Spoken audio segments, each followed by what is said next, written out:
حضرت محمد مصطفیٰ صلی اللہ علیہ وآلہ وسلم اللہم صلی علی محمد وآلہ. خوب رسول خدا بیان کرتے ہیں کہ 3 دوست عبادت کے لیے جو ہے وہ غار میں گئے اور غار میں عبادت کرتے رہے. اچانک سے تھوڑا سا طوفان زلزلہ ٹائپ کا آیا، پتھر گرا، غار کا دروازہ بند ہو گیا. اب یہ تینوں اندر پھنس گئے. اب انہوں نے کہا پروردگار ہم سے کوئی غلطی ہو گئی ہے، ہم سے گناہ ہو گیا جس کی وجہ سے اب ہمیں تو باہر نکال. تو تینوں نے کہا کہ جو کام ہم نے اخلاص یعنی صرف اللہ کی خاطر کیا ہوگا ہم اس کو بیان کریں گے. اگر وہ اللہ کی خاطر ہوگا تو دروازہ کھل جائے، پتھر ہٹ جائے گا. تو پہلے نے شروع کیا.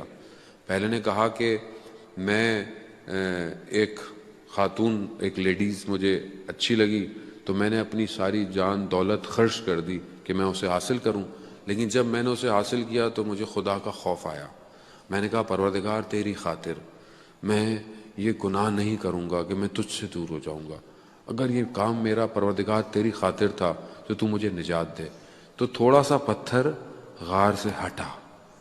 پھر دوسرے نے کہا کہ میری کشاورزی کی یعنی میری کھیتی باڑی زمین ہے، اس میں لوگ کام کرتے تھے، تو میں نے ایک دن سب کو جو کام کیا ان کو میں نے آدھا دھرم جو دیا، وہ جو گولڈ سلور کا سکہ تھا وہ دیا.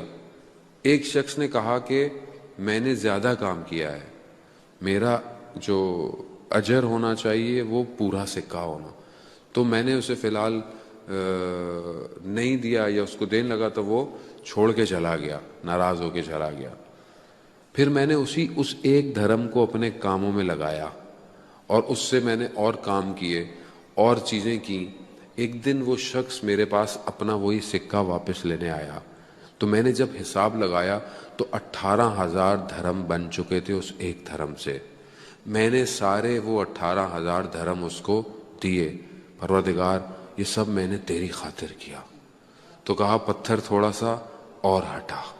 تھوڑی سی روشنی آئی مگر ہم باہر نہیں نکل سکتے تھے. پھر تیسرے نے کہا کہ پروردگار میں نے جو ہے وہ جو بھی کام کیا وہ یہ تھا کہ میں ایک دن میرے ماں باپ سو رہے تھے اور میں ان کی خدمت میں کچھ کھانا لے کر پہنچا.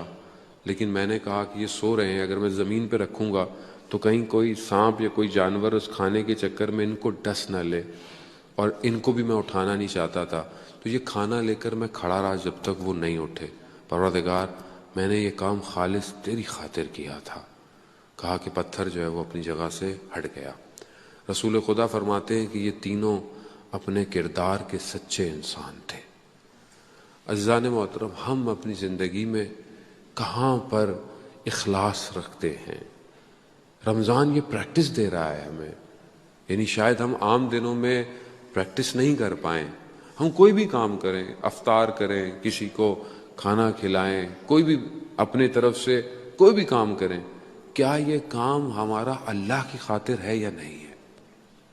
یا مثال کے طور پر آپ بولے ہم نے درس رکھا ہے، ہم نے درس رکھا، اب کیا ہم نے لوگوں کی خاطر رکھا ہے یا اللہ کی خاطر؟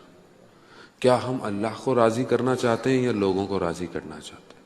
خوب یہیں سے انسان محسوس ہوتا ہے کہ انسان کس کے لیے کام کر رہا ہے.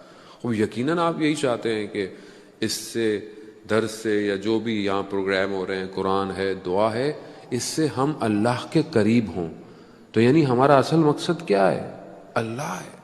اگر ہم اپنی زندگی میں یہ اخلاص رکھتے ہیں تو عزیزان محترم ہم کہیں نہ کہیں پہنچ جائیں گے. اگر اخلاص نہیں ہے، رکاوٹ ہے. دیکھیں نا، سونا جو ہوتا ہے اگر وہ خالص نہیں ہے تو اس کی قیمت صحیح نہیں ہے. لیکن اگر اس کو خالص کرنا ہے تو اس کو ایک لکوڈ میں ڈالنا پڑتا ہے، اس کو ایک ایسڈ میں ڈالنا پڑتا ہے. اس ایسڈ میں جب ڈلتا ہے تو جو ناخالص پن ہوتا ہے وہ ہٹ جاتا ہے.